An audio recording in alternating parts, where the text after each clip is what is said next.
গৌড়বঙ্গ ইউনিভার্সিটির আন্ডারে third semester minor pol science suggestion UG দেখে নাও।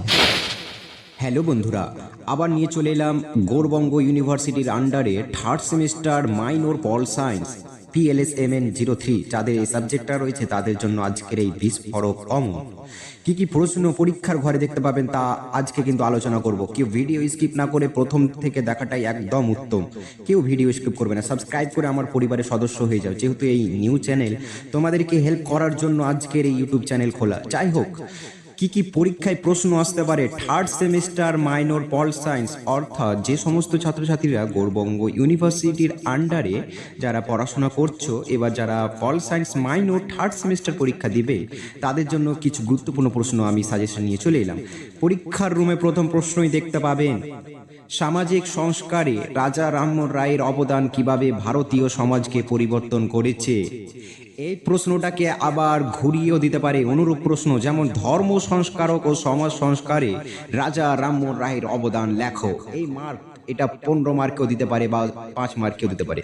তার আগে আমি কিন্তু মার্ক ডিস্ট্রিবিউশন একটু আলোচনা করিনি ছোট করে। দেখো, তোমাদের কিন্তু 15 মার্কের দুটি প্রশ্ন করতে হবে, 15 ইন্টু 2 অর্থাৎ 30 মার্ক, এবং 5 মার্কে দুটি করতে হবে 5 ইন্টু 2 অর্থাৎ 10 মার্ক। 30 আর 10 হয়ে যাচ্ছে 40 মার্ক। তোমাদের এই 40 মার্কের পল সায়েন্স মাইনর সাবজেক্টে কিন্তু পরীক্ষা দিতে হবে। যাই হোক, শুরু করছি।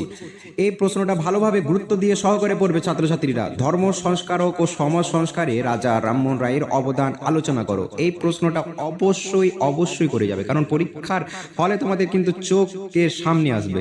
দ্বিতীয় প্রশ্ন হচ্ছে, আধুনিক ভারতীয় রাজনৈতিক চিন্তার পরিচয় ও রাজা রামমোহন রায়ের দৃষ্টিভঙ্গি লেখো, অথবা আধুনিক ভারতীয় রাজনৈতিক চিন্তার মূল বৈশিষ্ট্য ব্যাখ্যা করুন। এই দুটো প্রশ্ন দেখে যেতে পারো।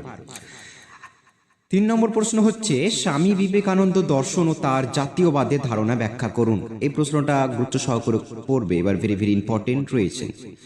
4 নম্বর প্রশ্ন হচ্ছে, মহাত্মা গান্ধীর অহিংসা ও সত্যাগ্রহ নীতি বিশ্লেষণ করো। ভেরি ইম্পর্টেন্ট প্রশ্ন বন্ধুরা। মহাত্মা গান্ধীর অহিংস ও সত্যাগ্রহ নীতি বিশ্লেষণ করুন, ভালো করে দেখে যাবে।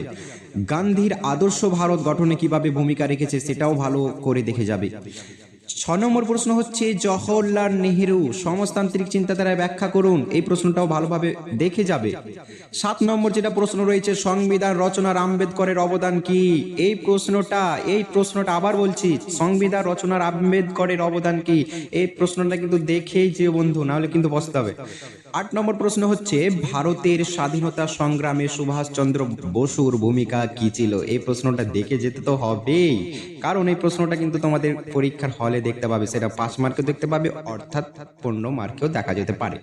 9 নম্বর যেটা প্রশ্ন হচ্ছে, MN রায়ের মৌলিক গণতন্ত্র ও মার্ক্সবাদ সম্পর্কে ব্যাখ্যা করুন। এই প্রশ্নটা দেখে যেতে পারো অতিরিক্ত হিসাবে, কারণ এই প্রশ্নটা দেওয়ারও চান্স রয়েছে।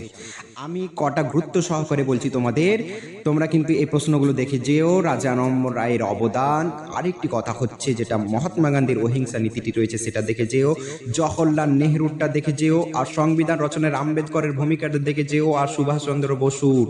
এই কয়টি প্রশ্ন দেখে যাও না, অবশ্যই পরীক্ষার হলে কিন্তু সেই দেখতে পাবে। Thank you so much. আমার ভিডিওতে যারা পরিবারের সদস্য হয়ে উঠেনি তারা আবার পরিবারের সদস্য হয়ে উঠে যাও, আরও নিউ সাবজেক্টের সাজেশন পেতে। Thank you.